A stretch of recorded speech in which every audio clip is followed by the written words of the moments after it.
world is built on a wall that separates kind. Tell either side there's no wall, you bought a war.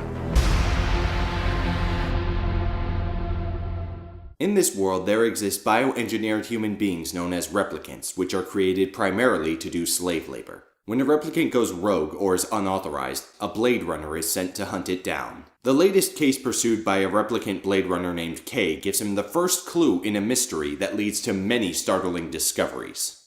The good. Something that might not work elsewhere, but that I kind of like about this movie is that it plays out in kind of the reverse of a mystery.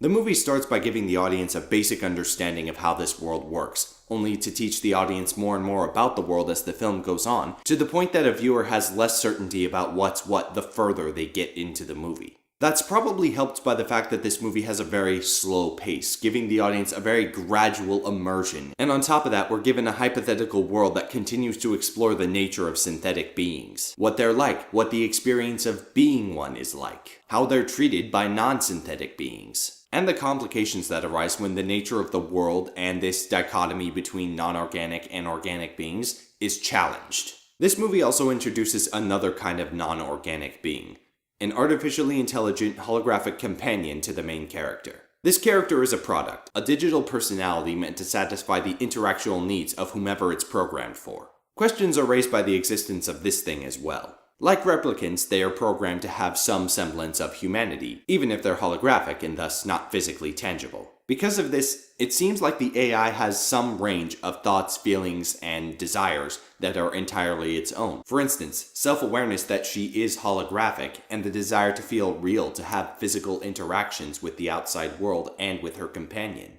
So there you go, audience. Another layer in the world of Blade Runner to think about.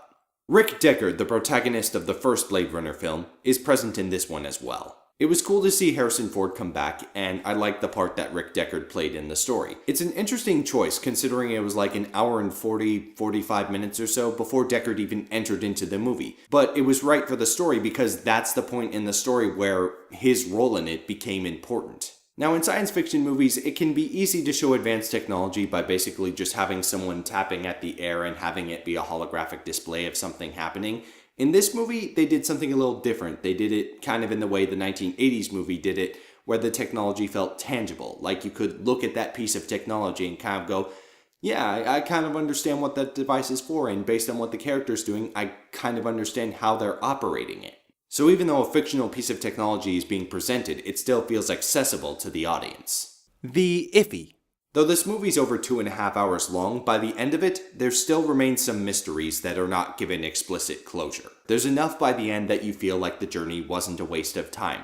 And at the same time, not having closure for certain mysteries doesn't negate the intrigue you have about the mysteries or the world. Lack of closure would normally be a huge pet peeve of mine, but I understand the history behind Blade Runner. I understand that its tendency to leave mystery, leave questions unanswered, is part of something that drew people to the film, so I give this one a pass. I almost can't believe I'm saying this. The modern Blade Runner sequel has less action in it than the first one did. That's fine by me, because the primary focus of this movie is the mystery. But if you're more of a cheap thrills kind of moviegoer where you don't get as sucked into everything else and just kind of want some exciting stuff to happen, then that is definitely going to affect your ability to enjoy this movie. As I've said 2 or 3 times already, this movie is primarily about exploring the mysteries that it's presenting to us. And for the most part, the characters are just there to facilitate the exploration of that mystery. Don't get me wrong, the actors in this movie do a great job with this material, and there are emotional aspects to the movie. Not too much though, just enough to get you engaged with the story and the characters and the journey they're going on. The bad. Jared Leto is in this movie as Wallace, essentially the guy who is the new status quo as far as manufacturing replicants. Most of the time when he comes into the movie, he just poetically monologues. Now, being Blade Runner, that in and of itself is not out of place, but at the same time, there's just something weirdly off about this performance and how it ties together with other aspects of the movie. The verdict? The first Blade Runner was slow, it took place in a cool world, and it had some interesting concepts to ponder. Even though I don't count it among my favorite kinds of movies, it is certainly impressive for being what it is. Much of the same stuff is in Blade Runner 2049. It updates where necessary, but still feels tonally and thematically connected to the first film without feeling like a retread. This is Detective Steve. 2 franchise comebacks for Harrison Ford down, 1 to go. My fingers are crossed for you Indiana Jones fans.